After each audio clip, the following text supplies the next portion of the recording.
Welcome to my channel, Notorious Crafts.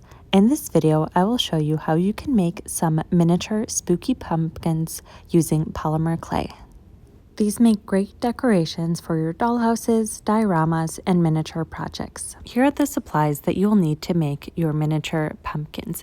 I did end up buying a really big kit for some clay making supplies, but for these pumpkins, I ended up using these 4 tools, and I'm using Sculpey clay for my pumpkins. I have this orange color, and I'm also have some brown, yellow, and beige. And I'll mix all those clay colors together. I also have this adhesive clay that I'll use after I bake the pumpkins to attach the clay stem.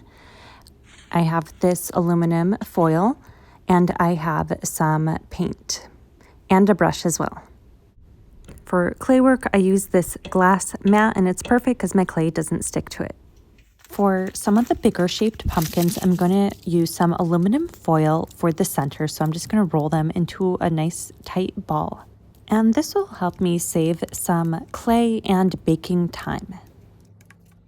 I made a few different foil balls, and now I'm going to mix my clay. I grabbed some orange, yellow, beige, and brown, and I'm just gonna keep mixing it together.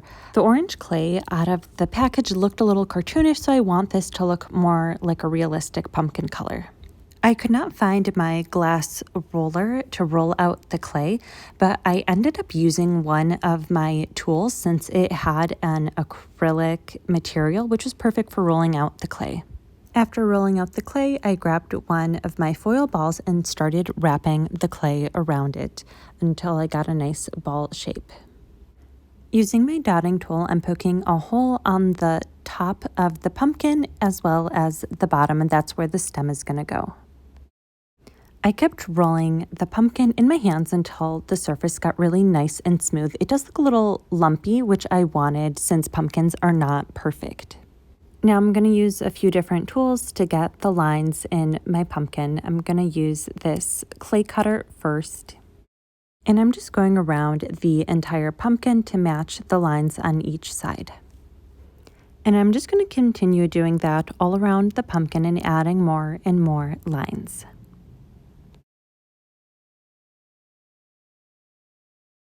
I found that I actually got much better lines with this tool that I have in my hand that looks kind of like a thick needle, so I ended up just continuing to use that one to make the rest of the lines in the pumpkin to give it some more texture and to look like a realistic pumpkin.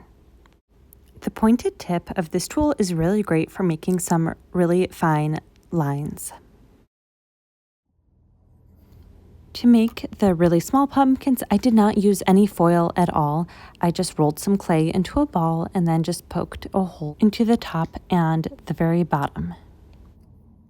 I ended up just making some more. I didn't measure out how much clay I was using since I wanted each of the pumpkins to be a different size, since that is how they are naturally.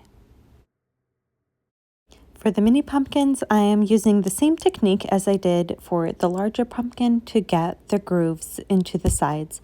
I'm using this pointy needle tool to create indents on the side of the pumpkin, and I'm just going to keep doing that until it has plenty of texture all around.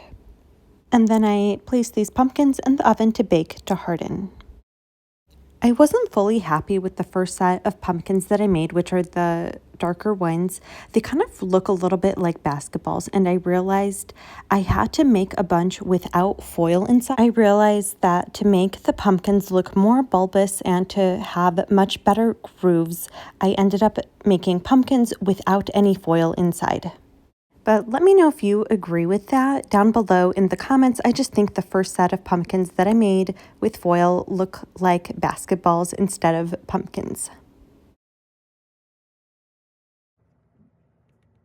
Maybe I just didn't have enough clay around the foil, and that's why it looked like a basketball. I would just need much thicker layers of clay around the foil. So that is just good for me to remember for next time. But for the rest, I'm going to be using up a lot more of my clay, and they'll end up being a lot heavier and they'll take a little bit longer to bake. But I really like the shape that I'm getting. They're looking a lot more like real pumpkins using this method. But this is just the fun part of art. You find out what works, what doesn't work, different methods, and it's really nice that I get to share this with you. It's a learning process, and hopefully my work gets better with time.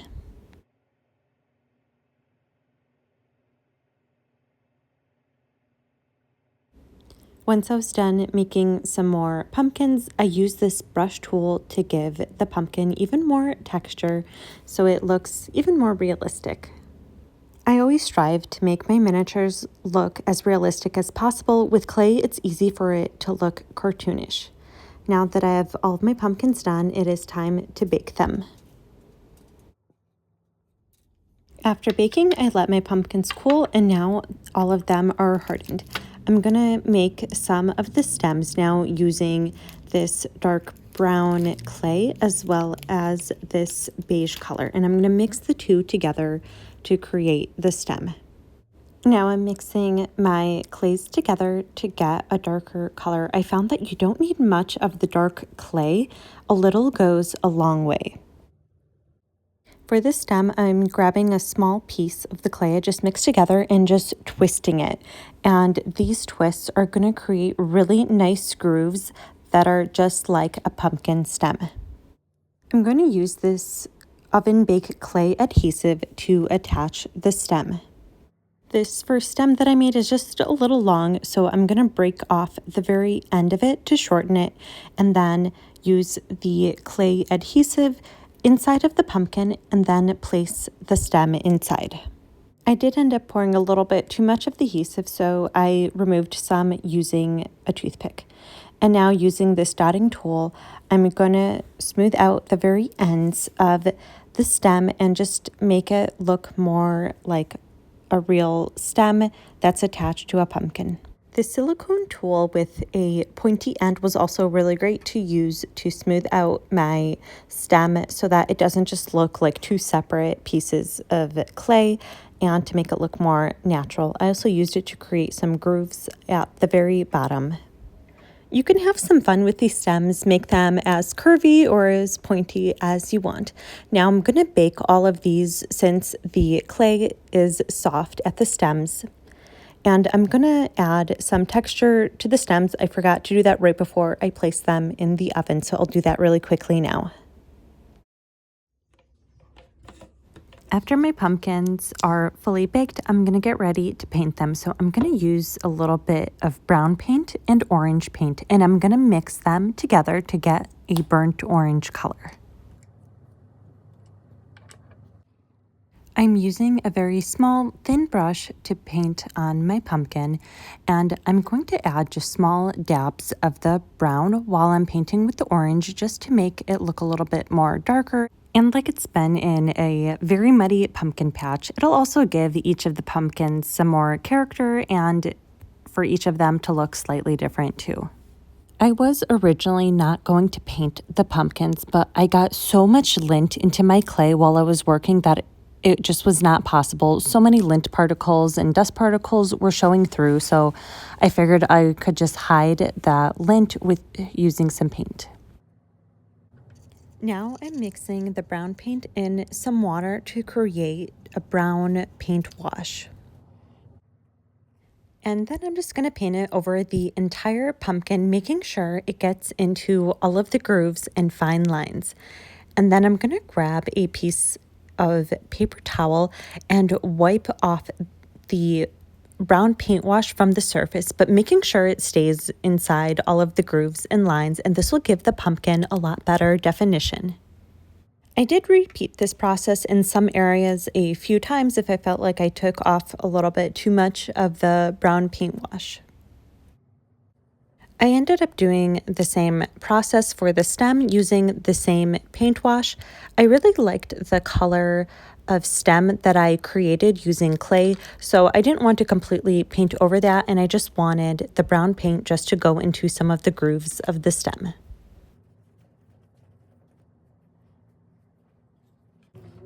I had a roll of this green fake grass that I thought would be really nice to display all of my pumpkins on. It's nice to see all of these pumpkins together, and I like how I made pumpkins in many different shapes, some that are taller, some that look more round. I think this makes them look a lot more realistic, like a real pumpkin patch. This was actually my first time making pumpkins from clay, so I'm really happy how these turned out. I keep getting better at making things from clay. It does take quite a bit of practice to get good and trying different techniques, but overall, I'm happy. I think maybe I would like to add some leaves to the pumpkin stems. I think that would make them look really cute too. As always, thank you so much for watching. Don't forget to subscribe to my channel, like this video, and I'll see you guys in the next video.